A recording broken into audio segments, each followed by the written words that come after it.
Premium पर issue हुए थे और जिस पर प्रीमियम मनी अभी ड्यू है। तो वैसे शेयर के फॉरफीचर की जर्नल एंट्री करते हैं शेयर कैपिटल अकाउंट डेबिट, इसमें भी अमाउंट कॉल्ड अप मतलब रिसीव्ड प्लस नॉट रिसीव्ड।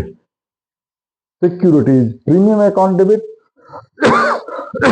जिस पर प्रीमियम के पैसे ड्यू हैं उसे डेबिट करते हैं। टू शेयर फॉरफीचर अकाउंट जो अमाउंट मिल चुका है। To calls in arrear account मतलब amount not received including premium. अब ये तो दो एंट्रीज हो गई फॉरफीचर की। अब सीखते हैं री इशू ऑफ फॉरफीटेड शेयर की जर्नल एंट्री। याद रखेंगे कि शेयर का इशू तो पार पर या प्रीमियम पर हो सकता है, लेकिन री इशू पार पर भी हो सकता है, प्रीमियम पर भी हो सकता है, डिस्काउंट पर भी हो सकता है। तो ध्यान में रखेंगे।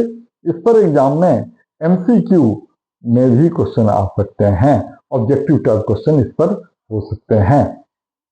अब इसकी एंट्री सीखते हैं कि अगर कंपनी पार पर फॉरफीटेड शेयर को री इशू करे तो एंट्री होगी bank account debit to share capital account. अगर प्रीमियम पर इशू हो तो bank account debit to share capital account to securities premium account, और अगर डिस्काउंट पर इशू हो तो bank account debit share forfeited account debit to share capital account.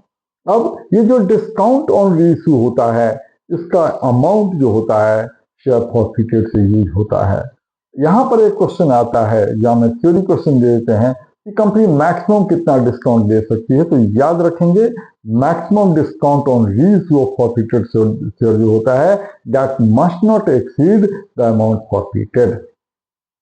तो इसका मतलब ये हुआ कि अगर फॉरफीटेड शेयर्स को कंपनी मैक्सिमम डिस्काउंट पर री इशू होती है तो कंपनी को कोई गेन नहीं होगा।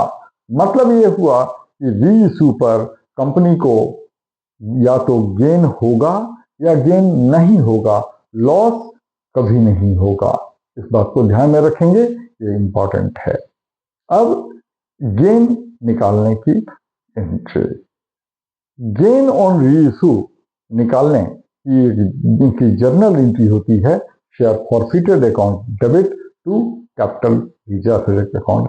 अब यहाँ बड़ा स्टूडेंट को प्रॉब्लम होता है कि गेन निकालने में। अब गेन निकालने का मैं